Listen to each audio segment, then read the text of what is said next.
Bien, bonjour à toutes et à tous. Nous allons reprendre cette correspondance avec le lieutenant Maurice Genevoix, qui était engagé en 1914 sur le terrain de la guerre contre l'Allemagne. Il va nous raconter une atmosphère, celle de l'abandon des blessés, dès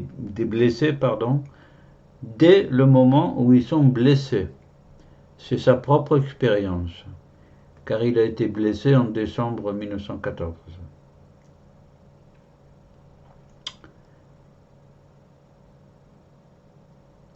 Mais oui, mon vieux, je vous entends.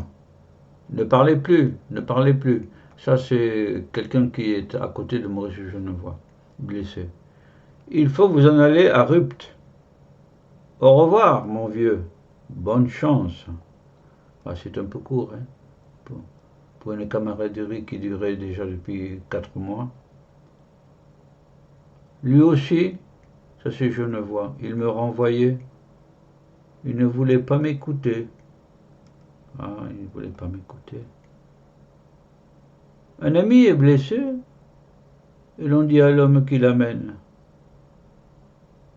allez-vous-en, dépêchez-vous de vous en aller. On évacue. Nous roulons vers Amblonville. Chaque chaos de la route me martyrisait. J'étais triste. À cause du commandant Rive, de Lelabousse, de Dast, de Sansois, des soldats qui m'avaient porté jusqu'au carrefour, de tous ceux par qui j'étais seul, c'est très joli, de tous ceux par qui j'étais seul. Il n'y avait plus que Mouno près de moi, qui me regardait avec une douceur triste. Eh oui, mon vieux Mouno, mon vieux Mouno. Il était là depuis les premiers jours, lorsque Panechon avait été blessé. Il avait pris la place de Panechon près de moi, ce vieux Mouno. Je les aimais bien tous les deux. Hein, Mouno?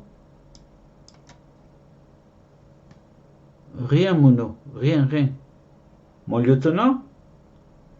Oui, l'échange comme un maître avec son, excusez-moi, son chien, c'est un peu cette amitié-là, forte, très forte. Et là, démultipliée par la guerre, bien sûr. C'est dans Les Éparches de Maurice Genevoix, et ça traduit ce sentiment d'abandon. Dès qu'on est blessé, on ne fait plus partie de la guerre, on est évacué, on est abandonné, on a besoin de tous les hommes valides pour continuer la guerre. Il y en a un seul qui accompagne le blessé. Voilà. Et bien comme ça, vous en savez encore un peu plus sur la Grande Guerre, au sujet de laquelle on ne dit plus jamais ça. Oui. Et bien 20 ans après, ça a redémarré. Ou un peu plus, quoi. Voilà. Au revoir à tous et à toutes.